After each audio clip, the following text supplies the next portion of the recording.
Bonjour chers magiciens, et bienvenue dans cette nouvelle vidéo consacrée à l'homme d'affaires Amougou Belinga.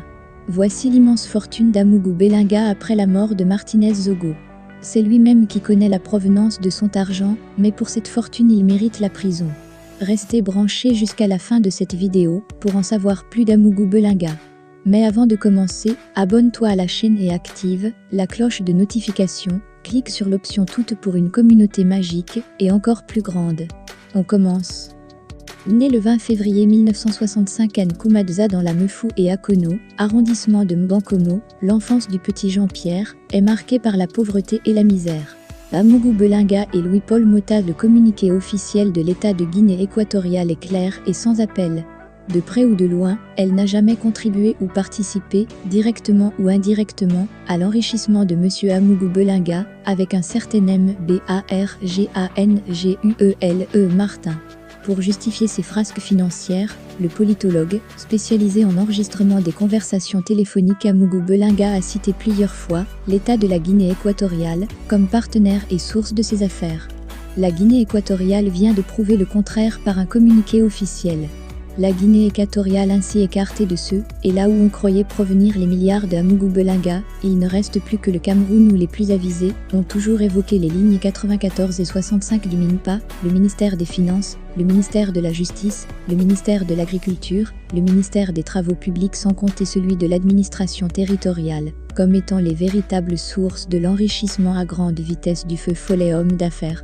En attendant les communiqués de chacun de ces départements ministériels pour confirmer ou infirmer ces informations, il est su que le nommé Lebou, informaticien actuellement en prison, ex-fonctionnaire du ministère des Finances chargé de la programmation de la paie des agents de l'État, a déclaré que sur ordre du ministre de tutelle, il payait au sieur Amougou Belinga la somme de francs CFA 300.000.000 300 millions tous les mois, soit francs CFA 3,6 milliards 3,6 milliards par an.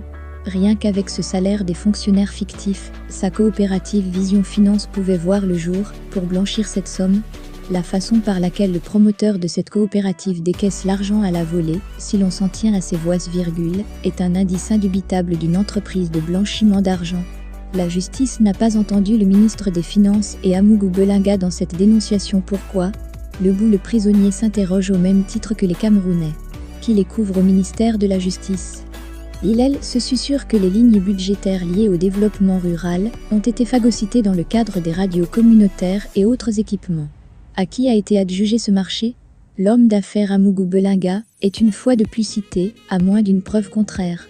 Le peuple camerounais veut en savoir plus, dès lors que la Guinée équatoriale s'est blanchie par son communiqué. Le but inavoué, c'est de contrôler l'entourage du chef de l'État, contrôler l'appareil sécuritaire du chef de l'État et enfin monter un coup d'État pour s'assurer une tranquillité hors des poursuites judiciaires. D'ailleurs, en marge de cette entreprise macabre, une réunion se serait tenue en automne 2018 à Paris, en présence du financier Bolloré, Amougou Belinga, Moutazé et autres, pour statuer sur la succession du président Biya par ce dernier. Dans ces multiples enregistrements phoniques, appelés voix, l'on remarque qu'Amougou Belinga voudrait à tous les prix, même en passant par son épouse, contrôler l'amiral Fouda, conseiller spécial du chef de l'État, après qu'il soit entré en relation directe avec la direction de la sécurité présidentielle.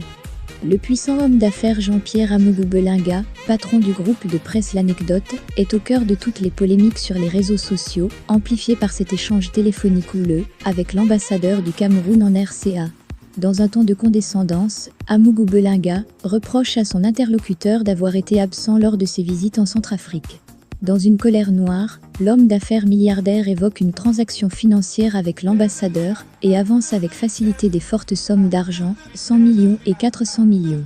Une situation qui pousse plus d'un à s'interroger sur l'origine même de la fortune de Jean-Pierre Amougou Belinga. Dans le jeu de massacre auquel se livrent ces gens, je refuse de m'aligner dans un camp. Pourtant j'ai toutes les raisons. Moi qui ai été publiquement et personnellement canardé par Vision 4 au point d'en faire l'un des ennemis publics.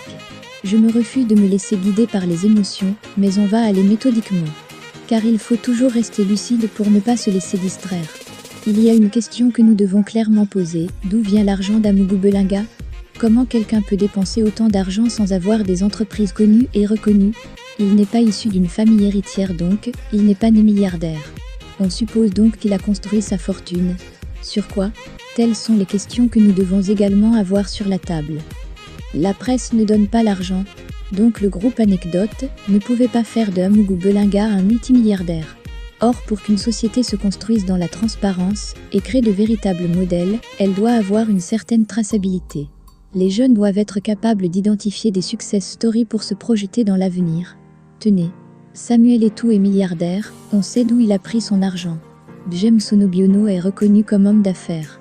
Paul Fokam-Kamon y est dans la finance et le bâtiment depuis des décennies. Dampulo c'est un homme d'affaires aguerri, dont les entreprises sont connues depuis des lustres. Il y a des familles qui sont héritières. Amougou Belinga parle du milliard comme de l'eau glacée. 500 millions francs CFA pour la bibliothèque de Paul. 400 millions francs CFA pour corrompre un conseiller du président centrafricain. 100 millions pour corrompre le ministre des Télécommunications. Nous sommes ici seulement à 1 milliard francs CFA. Sans compter le jet privé, ou le rachat de 3 ATV, qui n'est pas rentable. Je vous passe la deuxième tour et autres. Si c'est un fément qu'il soit étiqueté ainsi. S'il est homme d'affaires, nous devons pouvoir avoir de la traçabilité sur ses ressources. On ne peut pas être dans un pays aussi pauvre, et on a un individu qui peut se permettre de manipuler des sommes aussi importantes, sans que l'on ne sache l'origine de sa fortune. L'homme est extrêmement riche, avec une fortune estimée à plus de 150 milliards de francs CFA. Je vous remercie d'avoir écouté cette vidéo, jusqu'à la fin. Dis-nous en commentaire, d'où vient l'argent d'Amougou Belinga. J'attends vos avis en commentaire.